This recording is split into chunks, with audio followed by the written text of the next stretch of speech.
Hey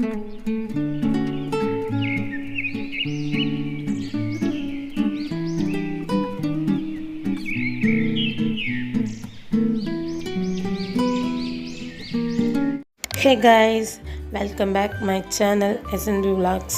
இன்றைக்கி வந்து டே vlog என்னால் போட முடியல, எடுக்க முடியல. அதனால் ஆஃப்டர்நூன் விலாக்குக்கு வந்தாச்சு. வாங்க, இன்றைக்கி கடற்கரையில் வந்து வலையெல்லாம் முடிச்சாச்சு. லாஸ்ட் வேலை எங்கள் அண்ணனும் வீட்டுக்காரர் முடிக்கிட்டு இருக்காப்புல.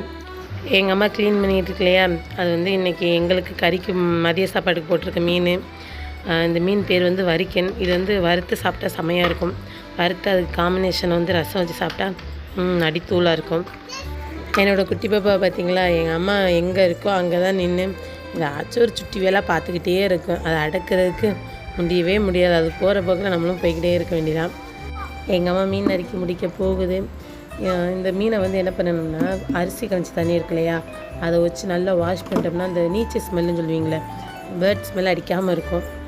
அது மாதிரி எந்த மீனாக இருந்தாலும் க்ளீன் பண்ணுறதுக்கு வந்து அந்த அரிசி கழிச்சி தண்ணி வந்து யூஸ் பண்ணிங்கன்னா இந்த ஸ்மெல்லு வராமல் உங்களுக்கு வந்து நல்லாயிருக்கும். என்னுடைய ஸ்மால் டிப்ஸ் இது. அப்புறம் கூடைக்குள்ள இருக்கு இல்லையா, அது வந்து எங்கள் அம்மாவுக்கு கறிக்கு குறிச்சிருந்த மீன். அவ்வளோதாங்க. வீட்டுக்கு வந்து மீனை க்ளீன் பண்ணிட்டு அதை பொரிக்க ஆரம்பிச்சிடலாமா. அதுக்கு மிளகாய்த்தூள், உப்பு, கரம் மசாலா, நல்லா பூண்டை வந்து நச்சு சேர்த்துக்கோங்க. அது டேஸ்ட்டு சூப்பராக இருக்கும்.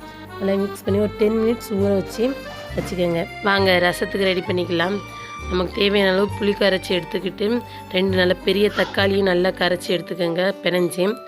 பிறகு வந்து மிளகுத்தூள் கொஞ்சம் சேர்த்துக்கிட்டு நல்ல பூண்டு வந்து நல்லா நச்சு அதையும் சேர்த்து அந்த தண்ணியோட கரைச்சி விட்டுக்கோங்க. பிறகு வந்து பெருங்காயத்தூள், ஜீரகத்தூள் சேர்த்து நல்லா மிக்ஸ் பண்ணி உரமாக வச்சுக்கோங்க. தாளிக்கிறதுக்கு கருவேப்பிலை இல்லையா, அதோட போய் எங்களோட குட்டி மரத்தில் 2 இனுக்கு கருவேப்பிலை பறிச்சிட்டு வந்தாச்சு. சரி வாங்க ரசத்துக்கு தாளித்து விட்டுக்கலாம். எண்ணெய் ஊற்றி கடுகு, பட்டை மிளகாய், கருவேப்பிலை போட்டு நல்லா பொரிஞ்ச பிறகு நம்ம மிக்ஸ் பண்ணி வச்சுருக்கோம் இல்லையா ரச தண்ணி, அதையும் ஊற்றிக்கோங்க. என்ன மஞ்சத்தூள் போடல, மஞ்சத்தூள் வீட்டில் ஸ்டாக் இல்லை, அதனால் நாங்கள் போடலை. அடுத்து வாங்க மீனை பொரிச்சிக்கலாம். மீனுக்கு வந்து ஒரு இனுக்கு கருவேப்பிலை வச்சு அதுக்கு மேலே மீனை ஒவ்வொன்றா எடுத்து வச்சு நல்லா ஃப்ரண்ட் அண்ட் பேக் சைடு நல்லா வெந்து பிறகு பெரட்டி எடுத்து வச்சுட்டா முடிஞ்சு போச்சு. ரெடிங்க. சூப்பரான சுவையான மீன்லாம் ரெடி பண்ணியாச்சு. ஏதாவது ஃபஸ்ட் டைம் வந்து இப்போ தான் குட்டி குட்டியாக பேசி விலாக் பண்ணிக்கிட்டு இருக்கீங்கன்னா, அதனால் எனக்கு ஒழுங்காகவே பேச தெரியல. கொஞ்சம் அட்ஜஸ்ட் பண்ணிக்கோங்க. அதோட கொஞ்சம் பீட்ரூட்டும் இருந்துச்சா, அதையும் கொஞ்சம் கூட்டு பண்ணிக்கலாம்னு சொல்லி அதையும் கூட்டு பண்ணி வச்சாச்சுங்க.